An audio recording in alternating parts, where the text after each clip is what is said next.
Morning. So this is the third lecture of chapter number 2, and today we are going to cover the joint Hindu family business. This is the second form of business organization, Hindu undivided family business. ये होता क्या है? Hindu undivided family business जो होता है, ये अगर हम देखेंगे कि जो जॉइंट बिजनेस चला रहा है एंसेस्ट्रल प्रॉपर्टी का, ये 3 पीढ़ी तक चलता है, जिसमें हम बोलते हैं आपका सन, ग्रैंडसन और ग्रेट ग्रैंडसन। सन, ग्रैंडसन और ग्रेट ग्रैंडसन की अगर हम बात करें तो ये लोग इसमें इंक्लूड होते हैं। और ये जो बिजनेस है ये एक लॉ से गवर्न होता है जिसका नाम है Hindu succession act. Hindu succession act 1956, अगर आप यहाँ देखें स्क्रीन के ऊपर आपको मिल जाएगा हिंदू सक्सेशन एक्ट 1956। इसके अंदर ये गवर्न होता है, कुछ रूल्स रेगुलेशंस होते हैं जिनको हमको फॉलो करना पड़ता है। और हिंदू अनडिवाइडेड फैमिली बिजनेस में होता क्या है कि जो बिजनेस का एक हेड होता है वो होता है घर का एल्डर पर्सन।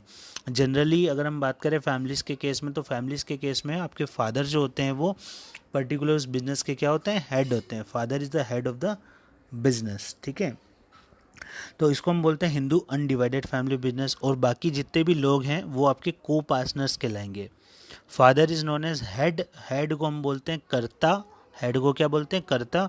और जितने भी बाकी मेंबर्स हैं वो सारे क्या कहलाएंगे, को पार्टनर्स। को पार्टनर्स वो भी मेंबर हैं उस बिजनेस के, बट वो को पार्टनर्स कहलाते हैं। को पार्टनर्स का मतलब मेंबर्स होता है।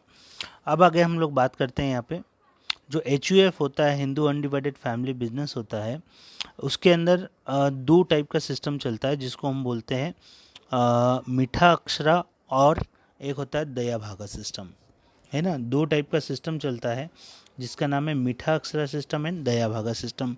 दोनों में थोड़ा सा माइनर सा डिफरेंस है, वो भी हम लोग बात करेंगे। दया भागा सिस्टम एक्चुअली होता क्या है, दया भागा सिस्टम जो होता है उसमें हम ये बोलते हैं कि only it is prevailing in West Bengal and Assam. पूरे भारत को छोड़ के सिर्फ और सिर्फ वेस्ट बंगाल और असम के अंदर ये रूल लगता है। आफ्टर कौन सा वाला रूल, सिर्फ दया भागा वाला rule. Hindu undivided family business तो पूरे भारत में है, पर उसके भी 2 पार्ट हैं जिसमें हम बोल रहे हैं कि दया भागा जो सिस्टम है वो सिर्फ और सिर्फ वेस्ट बंगाल और असम में चलता है। और इसमें ये होता है कि after the death of the father ही एक नया पर्सन जो एल्डर सन होता है वो कर्ता बनता है या उसका मेंबर बनता है। बोथ मेल एंड फीमेल जो होता है वो दोनों पार्टनर, दोनों उसके मेंबर्स बन सकते हैं, को पार्टनर्स बन सकते हैं, बट नॉट बाय बर्थ। ये सब फादर के डेथ के बाद ही होता है। और एक होता है मीठा अक्षरा। मीठा अक्षरा क्या सिस्टम होता है, मीठा अक्षरा सिस्टम ये होता है ऑल ओवर इंडिया चलता है एक्सेप्ट वेस्ट बंगाल और असम। वेस्ट बंगाल और असम को छोड़ के पूरे भारत में जो सिस्टम चलता है हिंदू अनडिवाइडेड फैमिली बिजनेस का, वो है हमारा मीठा अक्षरा सिस्टम। और मीठा अक्षरा सिस्टम में होता क्या है कि बाय बर्थ से सारे जो जितने भी फैमिली मेम्बर्स जो बर्थ ले रहे हैं फैमिली के अंदर वो सारे को पार्टनर्स यानी कि मेंबर्स बन जाते हैं। बट इसका एक रूल ये है कि इसमें सिर्फ और सिर्फ मेल को पार्टनर्स माना गया है, फीमेल को नहीं माना गया है। मतलब जो मेल चाइल्ड है वही बिजनेस का मेंबर कहलाएगा, फीमेल चाइल्ड को हम इसका मेंबर काउंट नहीं करते हैं। ओके। और प्रॉपर्टी जो है वो सिर्फ गिवन होती है ब्लड रिलेटिव्स को इसके अंदर, है ना। बट एक 2005 के बाद एक अमेंडमेंट एक्ट आया है, उस एक्ट में ये बोला गया है कि भाई उस एक्ट में एक चीज़ बताई गई है कि जो पहले फीमेल जो थी वो को पार्टनर्स नहीं बन सकती थी, बट उनको भी अभी प्रॉपर्टी के अंदर राइट्स दे दिया गया है कि अगर मान लो आपके बिजनेस में 2 भाई हैं और दो दो सिस्टर्स हैं, तो जो पेरेंट्स की प्रॉपर्टी है, फादर की जो प्रॉपर्टी है, वो प्रॉपर्टी या वो बिजनेस दोनों चारों लोगों के अंदर बटेगा, 2 ब्रदर्स के अंदर और दोनों सिस्टर्स के अंदर बटेगा। क्लियर। तो ये आफ्टर 2005 के बाद आया। 2005 से पहले ये चीज़ कोई एप्लीकेबल नहीं थी। उस टाइम तो सिर्फ मेल मेंबर ही को पार्टनर्स हुआ करते थे। तो यहाँ पे हिंदू अनडिवाइडेड फैमिली बिजनेस में सारे रूल्स चलते हैं। अभी हमने इंट्रोडक्शन की बात की, अब इसके बाद हम बात कर लेते हैं कि इसके फीचर्स क्या होते हैं और फिर हम मेरिट और लिमिटेशंस की बात करेंगे, ठीक है।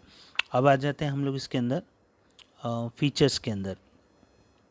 फर्स्ट आ जाइए फॉर्मेशन।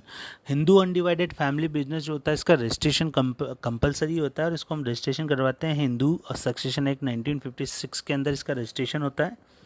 फॉर्मेशन उसके बाद ही फॉर्मेशन हो जाएगा, ठीक है। और एटलीस्ट फैमिली के अंदर कितने मेंबर होने चाहिए, 2 मेंबर्स होने चाहिए। 2 तो ऑलरेडी होते ही हैं, हस्बैंड एंड वाइफ बोथ।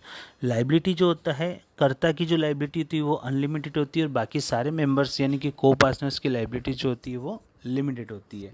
मतलब कि जो हमारा जो कर्ता है, कर्ता,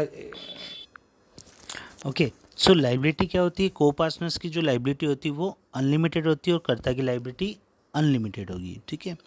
कंट्रोल, बिजनेस के अंदर कंट्रोल किसका रहता है, बिजनेस के अंदर सिर्फ और सिर्फ कंट्रोल रहेगा कर्ता का, because every co-partner has to follow the rules regulation and order of the karta. और बिजनेस के अंदर कंटिन्यूटी की बात करें तो कंटिन्यूटी में होता क्या है कि बिजनेस में अगर कर्ता की डेथ हो जाती है, हु इज़ कर्ता, कर्ता is the main person of the business, father को हम बोलते हैं कर्ता। इफ़ इन दैट केस अगर कर्ता की डेथ होती है तो एल्डर पर्सन जो होता है वो बिजनेस में कर्ता का रोल प्ले करता है, एल्डर पर्सन, ठीक है। फिर अगर हम बात करेंगे इसमें माइनर मेंबर, क्या माइनर भी मेंबर हो सकते हैं, है ना, क्या माइनर मेंबर हो सकते हैं, तो yes, minor can be A member of Hindu undivided family business, और बाय बर्थ हो सकते हैं, बाय बर्थ वो उसका मेंबर कहलाएगा, ठीक है। अब इसके बाद हम मैरिट्स की बात करेंगे अगले वीडियो में। Thank you.